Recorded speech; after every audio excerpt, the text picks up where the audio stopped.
తెచ్చిన వ్యవసాయం రైతేర్చిన రాజ్యం బాగుపడవు అంటారు.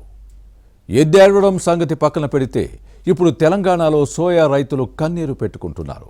ధరల పతనం అన్నదాతల ఆశల్ని ఆవిరి చేస్తోంది. రాజకీయ పార్టీలు దీన్ని తమ స్వార్థం కోసం వాడుకుంటున్నాయన్న విమర్శలు ఉన్నాయి. ఆదిలాబాద్ సోయా రైతుల జీవితాలతో పార్టీలు ఆడుకుంటున్నాయా? తమ స్వార్థ ప్రయోజనాల కోసం అన్నదాతల్ని పరేషాన్ చేస్తున్నాయా? సోయా పంట నాణ్యత లేదని కేంద్ర ప్రభుత్వ రంగ సంస్థ నాఫెడ్ ధరలు తగ్గోయడం రాష్ట్ర ప్రభుత్వ సంస్థ మార్క్ఫెడ్కు సంకటంగా మారిందా? అమ్మబోతే అడివి కొనబోతే కొరివి అన్నట్లుగా తయారైంది సోయా రైతుల పరిస్థితి. ఆరుగాలం కష్టపడి పండించిన పంటను కొనుగోలు చేసేందుకు కేంద్ర రాష్ట్ర ప్రభుత్వ రంగ సంస్థలు మీనమేషాలు లెక్కేయడం రైతులను చిక్కుల్లోకి నెడుతోంది. నాణ్యత సరిగా లేదని ధరలు తెగ్గోయడంతో అన్నదాతల ఆశలు ఆవిరవుతున్నాయి. అన్నీ పండించిన రైతులకు అన్నమే కరువవుతుందన్న చందంగా మారింది పరిస్థితి. అన్నదాతలకు అండగా ఉండాల్సిన రాజకీయ పార్టీలు దీన్ని తమ లబ్ధి కోసం వాడుకుంటున్నాయి. ఆదిలాబాద్ జిల్లా రాజకీయాలు ఇప్పుడు సోయా రైతుల చుట్టూ తిరుగుతున్నాయి.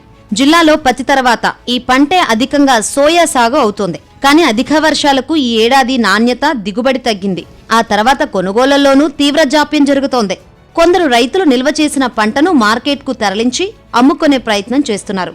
కానీ రంగు మారి నాణ్యత లేకపోవడంతో మార్కెట్ ఫెడ్ ద్వారా కొనుగోలు చేసేందుకు నాఫెడ్ ముందుకు రావడం లేదు. ఇది రైతులను ఆందోళనకు గురిచేస్తోంది. దీంతో చేసేదేమి లేక కొందరు తక్కువ ధరకే ప్రైవేటు వ్యాపారులకు తెగనమ్ముకుంటున్నారు. పంట చేతికి వచ్చేదాకా ఆశపడ్డ రైతుకు ఇప్పుడు ధరల విషయంలో అరచేతిలో వైకుంఠం చూపిస్తుందన్న దిగులు పట్టుకుంది. నిజానికి కేంద్ర ప్రభుత్వ సంస్థ నాఫెడ్ తెలంగాణలో భారీగా సోయా కొనుగోలు చేయాలని నిర్ణయించింది. 2024-25 ఖరీఫ్ సీజన్లో రాష్ట్రంలో 7,20,000 క్వింటాల సోయా కొనుగోలుకు అనుమతించింది. కానీ ఆదిలాబాద్, నిర్మల్ జిల్లాలో 1.92 లక్షల ఎకరాల్లో సోయా సాగైంది. ఈ రెండు జిల్లాల్లోనే 11,52,000 క్వింటాల దిగుబడి వస్తోందని వ్యవసాయ శాఖ అంచనా వేసింది. అంటే రాష్ట్ర కోటాకు మించి మరో 4,32,000 క్వింటాల అదనపు దిగుబడి వచ్చింది. అయితే దీనిని నాఫెడ్ పరిగణలోకి తీసుకోలేదు. పైగా సోయా రంగు మారిందని, పుచ్చిపోయిందని కొనుగోలు చేయటం లేదు. దీంతో రాష్ట్ర ప్రభుత్వ సంస్థ మార్క్ఫెడ్ యంత్రాంగం కూడా ఏమీ చేయలేమంటోంది. నాణ్యత సమస్య ఉంటే A-B-C గ్రేడ్లుగా విభజించి కొనుగోలు చేయవచ్చు. పత్తి పంటను ఇలాగే కొన్నారు. కానీ సోయా విషయంలో అటు కేంద్రంతో పాటు ఇటు రాష్ట్ర ప్రభుత్వము స్పందించడం లేదు. ఒత్తిడి తేవాల్సిన కాంగ్రెస్, బీజేపీ ప్రజాప్రతినిధుల దాటవేత ధోరణితో రైతులను నిండా ముంచుతున్నారన్న విమర్శలు వెల్లువెత్తుతున్నాయి. మరోవైపు సోయా రైతుల సమస్యపై బీఆర్ఎస్ వరుసగా ఆందోళన చేస్తోంది. అఖిలపక్ష రైతు సంఘాల నేతల నిరసనలు కొనసాగుతున్నాయి. రాస్తారోకోలు నిత్యకృత్యంగా మారాయి. ధర్నాలతో ఈ ప్రాంతం దద్దరిల్లుతోంది. ప్రభుత్వంపై ఒత్తిడి పెంచేందుకు కలెక్టర్ కార్యాలయాన్ని ముట్టడించారు. ఆదిలాబాద్ బంద్ నిర్వహించారు. అయినా ప్రయోజనం లేదు. సోయా కొనుగోలు చేసేలా కేంద్ర వ్యవసాయ శాఖ మంత్రిని ఒప్పించాల్సిన బీజేపీ నేతల తీరుపై విమర్శలు వస్తున్నాయి. సమస్యను కేంద్ర ప్రభుత్వం దృష్టికి తీసుకువెళ్లాల్సిన రాష్ట్ర ప్రభుత్వం కూడా సీరియస్గా తీసుకోకపోవడం రగడకు దారితీస్తోంది. కేంద్ర రాష్ట్ర ప్రభుత్వాలతో పాటు ప్రజాప్రతినిధుల నిర్లక్ష్యంతోనే రైతులకు అన్యాయం జరుగుతుందని బీఆర్ఎస్ దుమ్మెత్తిపోస్తోంది.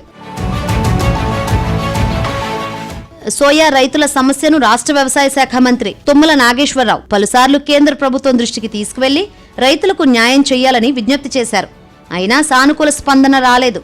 ఇటీవల జిల్లా పర్యటనకు వచ్చిన కేంద్ర మంత్రి కిషన్ రెడ్డి దృష్టికి ప్రజాప్రతినిధులు ఈ విషయాన్ని తీసుకువెళ్లినా ఎలాంటి హామీ లభించలేదు. దీంతో కేంద్ర ప్రభుత్వ తీరుపై రైతుల్లో అసహనం వ్యక్తమవుతుంది. ఇది కాస్త జిల్లాలోని బీజేపీ ప్రజాప్రతినిధులకు సంకటంగా మారింది. నష్ట నివారణ కోసం కమలం పార్టీ అసెంబ్లీ ముట్టడికి ప్రయత్నించింది. సీఎం రేవంత్ రెడ్డిని కలిసి రంగు మారిన సోయా పంట కొనుగోలు చేయాలని విజ్ఞప్తి చేసింది. అయినా ఇప్పటికీ ఎలాంటి సానుకూల ప్రకటన రాలేదు. అయితే సోయా విషయంలో బీజేపీని బ్లేమ్ చేయడాన్ని పార్టీ ప్రజాప్రతినిధులు తప్పుపడుతున్నారు. ప్రస్తుతం అమల్లో ఉన్న నిబంధనల ప్రకారం రంగుమారిన పంటలను కేంద్ర ప్రభుత్వం కొనుగోలు చేయడం లేదన్నది కమలనాథుల వాదన. రంగుమారిన పంట కొనుగోలుతో వచ్చే నష్టంతో 50% వరకు భరించేందుకు కేంద్రం సిద్ధంగా ఉందని, మిగతా నష్టాన్ని రాష్ట్ర ప్రభుత్వం భరించాలని బీజేపీ నేతలు సూచిస్తున్నారు. రాబోయే రోజుల్లో ఈ సమస్య తీరుతుందో లేదో చూడాలి.